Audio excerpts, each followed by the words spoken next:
Salut à tous, dans cette vidéo, évidemment avec NBA 2K21, on va cette fois-ci proposer du Pacers et du Wizards, donc vous avez bien compris, on va parler de l'Est. J'étais donc à l'été 2022 dans ce My League Wizards Rockets. Les Rockets s'étant invités l'été précédent, et d'ailleurs de fort belle manière. Les Wizards sont sur un projet de progression autour de Bradley Beal, en tout cas on peut l'espérer. Ça les a menés en finale de conférence où par contre les Bulls sont avérés vraiment au-dessus. Et donc voilà où on en est. Plutôt essayer de jouer la continuité, a priori, en tout cas c'est ce que j'espère, parce qu'il faut encore que Bradley Beal se laisse convaincre par une prolongation, lui qui a une option à 37 millions, mais qu'il peut-être déclinera, on verra. Ce sera dans les minutes qui suivront. Par contre, c'est clair que plutôt Jarrett Allen, Lonzo Ball sont plutôt partants pour la suite. Hachimura, je vais activer l'option bien sûr. Il y aura le cas de Robert Covington avec également des options activées sur Avdia, avec une option sur Naz Reid qu'on va activer et des contrats encore assez longs rookie pour Shannon et R.J. Hampton, et également fin de contrat pour Gary Harris, le vétéran qui peut-être lui par contre ne sera pas prolongé, en tout cas c'est ce que je sens a priori. La loterie avait donné un 16e choix à ces Wizards, 16e choix du premier tour. Et comment est-ce que ce choix a été utilisé? Eh bien écoutez, je suis allé chercher un Français. Il s'appelle Ousmane Dieng. C'est un joueur que certains se connaissent sûrement, puisqu'il jouait à Nanterre jusque-là. Et il est... c'est particulier parce qu'on s'attend plutôt en NBA à ce qu'il soit ailier. En fait, on s'attend à ce que ce soit quelque part un point forward, hein, comme ça se fait de nos jours. Un poste 3 qui, quand même, a la balle en main. Et contrairement à ce que ces notes peuvent nous indiquer, parce que vous avez un petit C- en organisation, voilà, peut-être faudra essayer de l'entraîner dans cette optique-là. Moi je l'entraînerai en polyvalence dans un premier temps, mais Ousmane Dieng, ça m'intéresse. On va voir. Apparemment là, ils l'ont identifié plutôt comme un shooter à 3 points prioritairement, mais on verra bien. On verra bien. Toujours pareil, dans les drafts comme ça, dans les classes de draft qui sont fabriquées par la communauté, étant donné que c'est souvent des Américains qui font ça, ils n'ont pas toujours une connaissance exceptionnelle des rookies qui viennent d'Europe. Surtout comme ça à 2 ans, à 1 an d'intervalle, puisque on est presque à l'été 2021 maintenant. C'est plutôt dans 1 an qu'on pourrait avoir la draft de Ousmane Dieng à l'été 2022. Donc à suivre. En tout cas ici, il a été recruté du côté des Wizards. Et voilà, vous voyez, je vous annonçais une potentielle option joueur refusée par Bradley Beal. C'est chose faite. Alors les autres, en revanche, vont être activés. Voilà. Poser la question par rapport à ce petit Cassius Winston. Je savais pas trop quoi faire. Il est pas mauvais, mais en même temps, est-ce que j'ai vraiment la place pour le faire jouer? Donc bon, lui, faudra voir. Est-ce qu'on le met dans un trade ou est-ce qu'on laisse comme ça les choses se faire? Il faut voir que à l'intersaison comme ça 2022, il y a un certain nombre de gens qui sont free agent.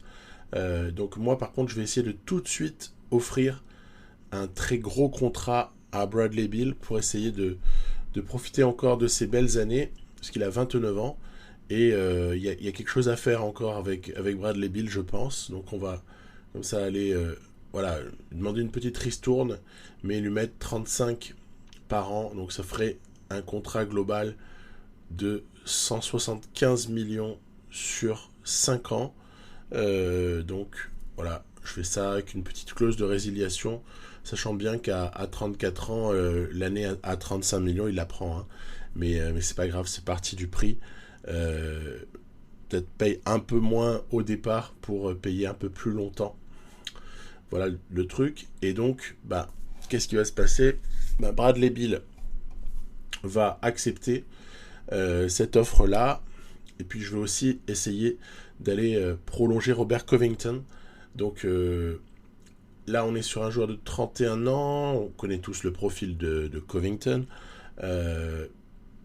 Peut-être une petite régression en vue. Hein, on sait que ce genre de profil, on peut aller l'éditer, bien sûr. Hein, moi, je refuse de faire ça dans mes parties parce que sinon, ça devient du grand n'importe quoi. Si tu vas éditer la non-obsolescence des joueurs. Covington prolongé. J'ai été également prolongé Isaac Bonga parce que je pense que ça peut être un joueur qui amène. De toute façon, on a bien vu dans les playoffs précédents qu'à un moment donné, il était rentré dans la rotation et ça avait été plutôt positif. Voilà, donc 2 prolongations qui m'intéressent, outre celle de Bradley Beal, bien sûr, celle de Covington et de Bonga. Donc ça a été assez stable l'été du côté des Wizards. C'est pour ça qu'on va pas en faire davantage que 5-6 minutes sur le début de cet épisode-là. Par contre, les évolutions, toujours intéressant. Voir Lonzo Ball qui a un petit peu progressé, RJ Hampton qui a progressé nettement. RJ Hampton, à mon sens, peut devenir un très bon joueur en fait. Le petit Winston, ça c'est vraiment rigolo de voir une régression. À mon avis, c'est dû au moral. Parce qu'en fait, ça va pas du tout. Comme je le fais pas jouer, ça se passe très très mal. Un qui a progressé aussi, voilà, ce petit Shannon là, qui a pris +3, qui est devenu un très bon 3&D, mais pas que. Donc intéressant joueur. Et puis sinon après, sûr que Deni Avdija a progressé. Il est en fait cette espèce de couteau suisse que je voulais avoir dans l'équipe. Donc c'est parfait. Il a évolué vers ça. C'était un petit peu le profil qu'on avait identifié chez Avdija avant même sa draft. Hein, c'est-à-dire un joueur capable de faire pas mal de choses très bien, mais aucune élite pour le moment. Voilà, donc petit physique bien sympathique pour Avdija. Et puis sinon, voilà, Bonga qui continue ses petites progressions. À la limite, on est un peu déçu sur la défense externe, mais c'est pas dramatique. Ousmane Dieng, voilà, on en a parlé. Choix numéro 16 de l'été 2022, ici même, avec beaucoup de qualité défensive à travailler. C'est pas trop ça là pour le moment. Et sinon, la petite progression de Jarrett Allen, et vous apercevez que j'ai été chercher un des frères Morris on va dire en vétéran pour essayer d'impulser une éthique de travail, une éthique d'effort chez nos jeunes, et puis aussi surtout le mentorat. Hein. C'est le mentorat que je visais sur ce coup-là. Voilà. Et toujours, bon, on a moyen en toute fin d'été d'aller comme ça chercher un type ou deux qui ont pas été signés par une équipe. Et ce sera le cas. J'irai prendre Aaron Baines pour compléter le roster. Une année pour Aaron Baines. Là aussi, c'est les petits insignes qui m'intéressent parce qu'on va peut-être pouvoir les donner, faire transmettre quelques insignes à quelques joueurs. Voilà. Quand on va chercher nos petits anciens disponibles, il y a aussi Reggie Bullock. Mais là aussi, c'est vraiment pour compléter. Hein. Voilà, j'ai des joueurs qui sont assez jeunes. Il fallait aller chercher quelques petits vétérans pour compléter tout ça. Ces choses faites, et on va pouvoir maintenant aller du côté des camps d'entraînement. Les camps d'entraînement, il y en a combien? Je crois pas qu'il y en ait 3 aux Wizards. Le préparateur physique n'est pas optimal, mais il y en avait plus de disponibles. Donc là aussi, ça peut s'éditer, mais je refuse à le faire. Donc il n'y a que 2 camps d'entraînement que je vais consommer. Un sur Avdija pour aller encore augmenter les qualités athlétiques, et également sur Terrence Shannon qui est lui sur un camp de arrière polyvalent. Donc j'aime bien aussi cet entraînement, il est pas mal. Un petit +2 qui est comme ça dans plusieurs catégories importantes du jeu. Et c'est ainsi comme ça qu'on peut aller démarrer la saison suivante. Tiens, on verra qu'il y aura un match contre les Bulls, précisément la bête noire de la saison des playoffs précédents. Bulls d'entrée. Mais d'abord, la rotation. Alors je tente un truc, c'est Covington qui sort du banc et Hashimura qui est dans le 5. Voilà, donc ça c'est petite nouveauté par rapport à l'année précédente. Peut-être que ça changera, mais pour le moment je fais ça avec Covington, Reed, Shannon Hampton et même le petit Bonga qui auront 10 minutes en sortie de banc. Voilà, donc j'avais envie de tenter les choses comme ceci. Et voilà, ça c'est pour. Le reste est pour Bonga, voilà. Il y a 12 minutes. C'est presque un crève-cœur de ne donner que 18 minutes à Shannon et Hampton. Donc il y a. Peut-être on va devoir faire de la place pour libérer des minutes à ces joueurs. Parce qu'honnêtement, je pense qu'ils méritent de jouer un petit peu plus. Même Naz Reid, en fait, il est très bon. Et c'est presque dommage de l'avoir seulement à combien 21 minutes, je crois, ou quelque chose du style. Donc c'est un peu dommage. On réajuste un peu nos préférences. Otis Newman est notre coach. C'est un coach virtuel, on va dire, du jeu. Hein. On l'a tous les ans, Otis Newman. C'est un bon coach virtuel. Pas pété, mais en tout cas assez correct. Voilà. Et toujours me remettre les préférences, parce qu'évidemment, oui, il y a eu le contrat de Bill à renouveler, ça l'enlève, des préférences, etc., etc. Tout ça, on connaît, ça n'a pas changé depuis plusieurs années sur NBA 2K, donc il n'y a pas de nouveauté à commenter particulière. Nous étions sur un entraînement d'équipe qui était défensif. Ben, je pense qu'il est peut-être temps de passer à un entraînement d'équipe qui soit équilibré, tout simplement. Donc ça c'est bon. Entraînement équilibré, parce qu'en fait j'ai quelques profils maintenant qui sont un petit peu plus tranchés. J'ai quelques profils un peu plus défensifs dédiés à cela, et je peux me permettre d'être un peu plus équilibré dans la manière d'approcher le truc. Les entraînements sont déjà réglés en fait, hein, pour tous ces joueurs là. Peut-être juste à vérifier, voilà, la charge d'entraînement d'Isaac Bonga, lui remettre une charge comme tous ceux qui jouent. Et par contre, à l'inverse, peut-être charger l'entraînement d'Ousmane Dieng, que je ne fais pas démarrer a priori, pour ce qui est d'attribuer des minutes. Peut-être que ça va évoluer très vite, mais en tout cas, on va d'abord lui faire travailler un petit peu sa défense, parce que sinon on pourrait être un peu pénalisé. En tout cas, ça se teste. Voilà, ça se teste, et rien ne m'oblige à le faire jouer à ce stade-là encore. On peut attendre 6 mois au frigo, ou voire même une année, et après avoir de vraies minutes. Voilà le truc. Allez, il y a des Bulls à affronter. Du coup, je l'ai joué ce match, parce que honnêtement, l'équipe en face est vraiment jolie, autour de Cunningham, Lavine, ainsi que par exemple Vucevic. Voilà. Mais les deux autres sont très très sympas. Patrick Williams et Tad Young, honnêtement, ça vient bien nous embêter, parce qu'ils sont de bons défenseurs. Et il y a aussi du mid-range du côté de Williams qui est pas dégueu. Donc j'aime bien ces Bulls.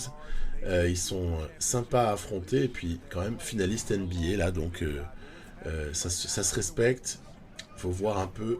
Je me souviens avoir été particulièrement en échec contre eux l'année précédente, donc c'est pour ça que c'est intéressant à voir. Regardez, je vous parlais du mid-range de Patrick Williams. Bah ouais, d'entrée de match, il nous en plante 2. Derrière, c'est Kobe White. Kobe White, du coup, qui se retrouve être un 6e homme. Ma foi, c'est plutôt pas mal. Enfin, il y a un autre 6e homme aussi. C'est celui qu'on a vu faire la passe à Enes Kanter. C'est Malik Beasley. Et voilà, hop, Avdia ici. Oh, allez, tranquille. On vient poser la balle sans s'énerver. Début de match assez serré. Les Bulls assez heureux offensivement. Regardez. Ah, dommage, mais au rebond, Vucevic pour faire un peu les poubelles. Derrière, heureusement qu'on a Lonzo Ball, qui est plutôt un meneur de grande taille, sur KD Cunningham, qui est de grande taille, mais bon, ça ne suffit pas toujours, surtout quand les backdoors sont pas défendus. Donc magnifique. On a en face de nous une équipe qui a quand même pas mal de réussite, et qui est offensivement dure à contenir, hein, Et donc c'est là qu'on mesure que défensivement, on n'est pas si bon que ça, c'est le moins qu'on puisse dire.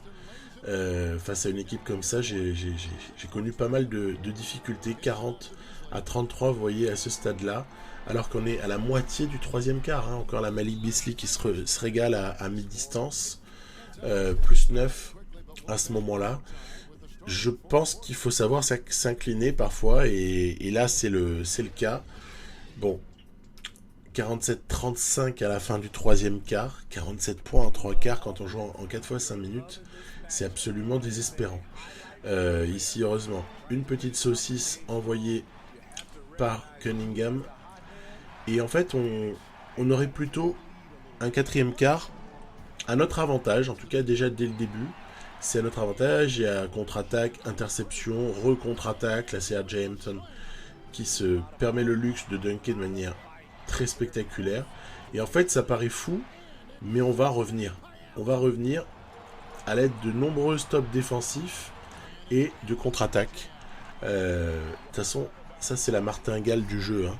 Si tu arrives à contenir défensivement l'équipe d'en face, tu as de très bonnes contre-attaques et ça peut s'avérer tout de suite ultra payant. Et ben oui, Lonzo. Hein. Lonzo, puisque semi-prise à 2 sur Jarrett Allen qui ressort et on prend le contrôle de ce match à 1 minute.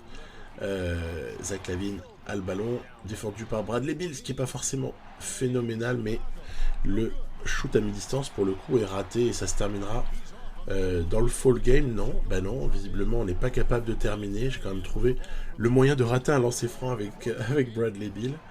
Et donc voilà la bonne petite défense de Avdia pour valider cette victoire.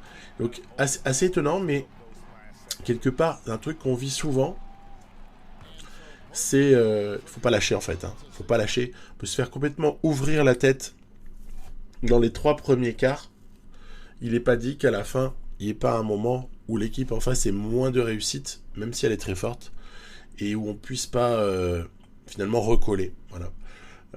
Ce que je remarquerais, c'était le faible nombre de ballons joués à l'intérieur, réellement, par ces Bulls, hormis des rebonds offensifs où après les mecs cherchent, que ce soit Kanter ou Vucevic, à remettre dedans, ok, d'accord. Mais à part ça, d'ailleurs Vucevic fait un très bon match statistique, hein. Mais à part ça, ils n'ont pas cherché à beaucoup nous martyriser. Je pense que ça aurait été une bonne clé pour essayer de battre cette équipe. Voilà, dans la foulée, c'est une défaite, je crois, en prolongation simulée face au Miami Heat. Les Nets, attention.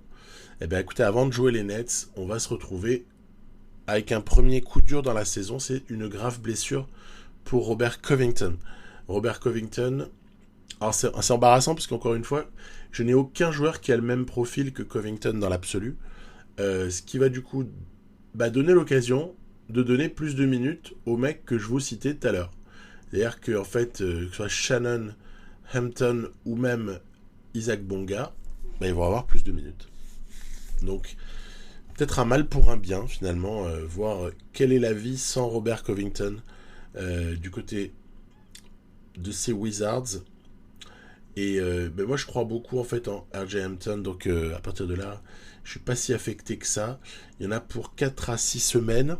Donc, il y aura vraiment le temps de voir ce que ça peut donner sans lui. Ça commence avec une victoire contre les Nets.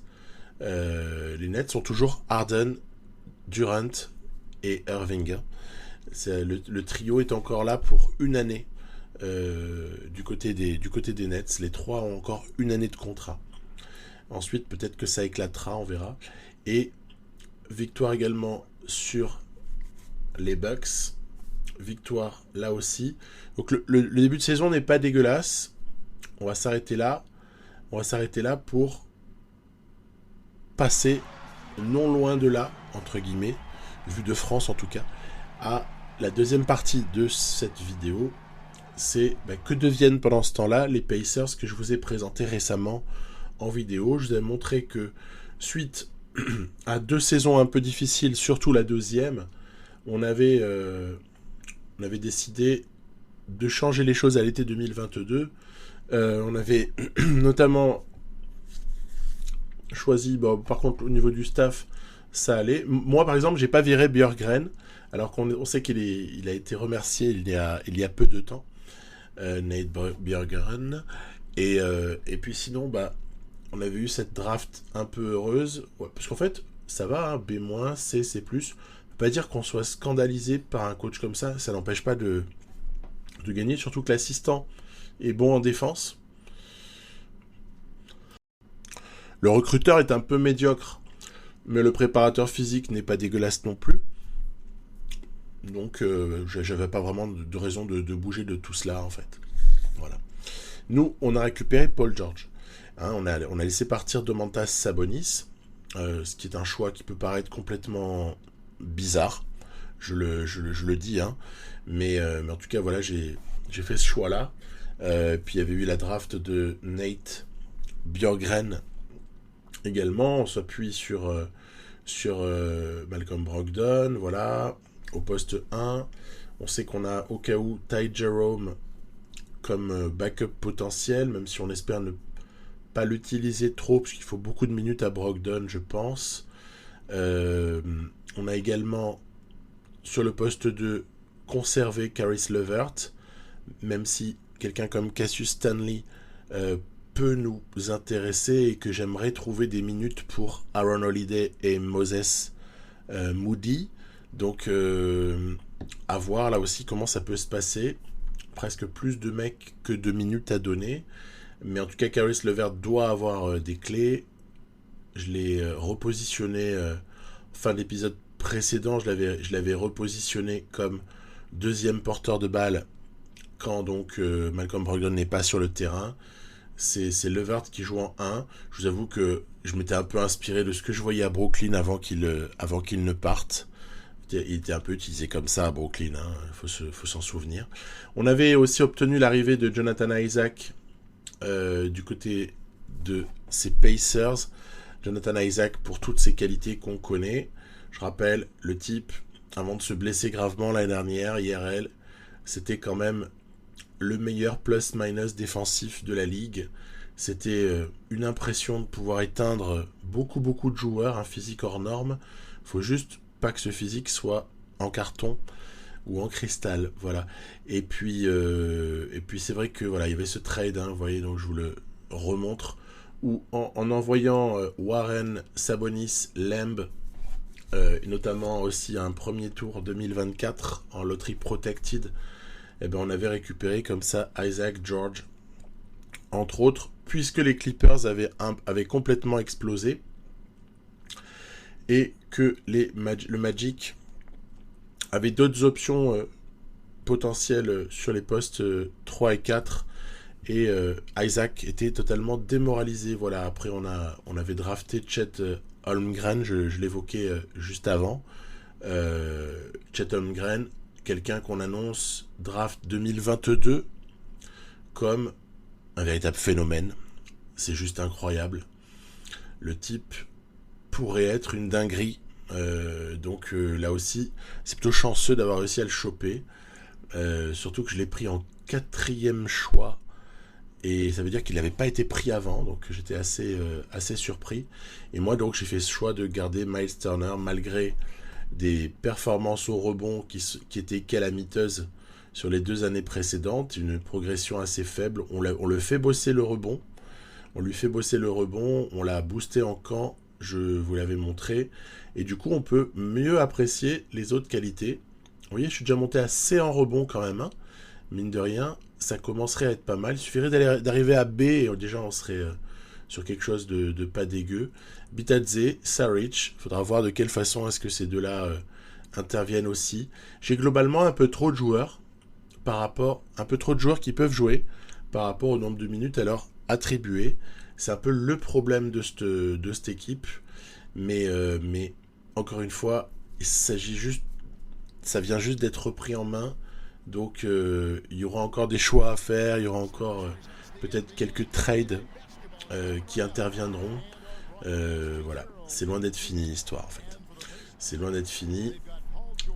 On joue quand même le Heat. C'est toujours sympa de jouer le Miami Heat parce qu'il y a toujours un vrai défi déjà pour Paul George face à Jimmy Butler. Il y a également un défi sur la gestion du cas Bam Adebayo. Et même si là c'est Akiwa qui s'est fait avoir par le pick and pop avec Miles Turner. Ici il y a une mismatch, allez on peut en profiter. Ou alors on peut aussi attendre que Malcolm Brogdon arrive parce qu'il n'a pas été bien suivi par Kendrick Nunn. Et à l'image de ce qui vient d'être fait, ici, faut faire attention parce que mine de rien, Duncan Robinson, allez, voilà. C'est peut-être pas le défenseur de la Terre, mais n'empêche que il a un petit physique, et si on fait n'importe quoi, on peut vite se retrouver pris, d'autant plus que derrière, c'est Tyler Hero qui nous fait la chanson. On a toujours le vétéran Dragic qui est présent, et là, par contre, c'est un petit nouveau du côté du 8. Nouveauté été 2022, transfuge de Charlotte, vous l'avez peut-être reconnu, c'est Miles Bridges. Donc, joueur qui, pour le coup, athlétiquement, apporte quelque chose à ce hit. Ce hit qui, je trouve, aura manqué, c'est très joli, ce que nous fait Dragic, il tricote, c'est magnifique. Ce hit, à qui il y a peut-être quelque chose à apporter, en tout cas on regardera ça de près à l'été, l'attitude de Pat Riley face au marché, voir comment est-ce que les meilleures années de Jimmy Butler peuvent être, on va dire, optimisées avec peut-être l'ajout d'un joueur de qualité, puisqu'on rappelle que Victor Oladipo n'a pas prolongé, il n'a pas prolongé au hit, ce qui veut dire que ce troisième joueur, qu'on n'a pas vu en playoff non plus, pourrait intervenir, et ça pourrait ne pas être Oladipo, même si bon, a priori, pourquoi pas Oladipo non plus, un mec en bonne santé, mais là c'est pas le cas, et en cette fin de match, les choses vont être très très très tendues, si bien que sur un dernier stop défensif, c'est peut-être pas le dernier, mais sur un stop défensif, on va comme ça arracher l'égalisation, puis une bonne défense nous permettra d'aller en prolongation. Prolongation donc, encore une fois, je trouve qu'il y a eu beaucoup de prolongations ces derniers temps. J'ai joué beaucoup de matchs qui sont finis de manière ultra ultra serrée. Parfois parce que j'ai pas réussi à les tuer, alors là c'était plutôt parce que j'ai pas encore tous mes repères avec ces Pacers. Et on va jouer une prolongation. Et c'est vrai qu'en prolongation, il y a quelques joueurs qui peuvent faire très très fort de notre côté, comme ici par exemple Paul George, voilà, comme Caris LeVert qui joue en pick and pop avec Miles Turner. Donc ça, c'est aussi un atout. Derrière, ne forçons pas trop les shoots, sans cela, on pourrait avoir des retours de bâton, comme ici avec Tyler Hero, qui fait repasser le hit à 30 secondes de la fin. Ils le font repasser devant. Donc attention. Et on aura encore une fois, après 2 lancers francs, Hero qui fait passer devant le Miami Heat. Allez, on joue la continuité ici. Balle à Levert. 63-62 pour Miami. On va appeler un screen, bien sûr. Et Miles. Oh là là là là là, c'est raté. Et qui est-ce qui vient nous reprendre le rebond? C'est miraculeux.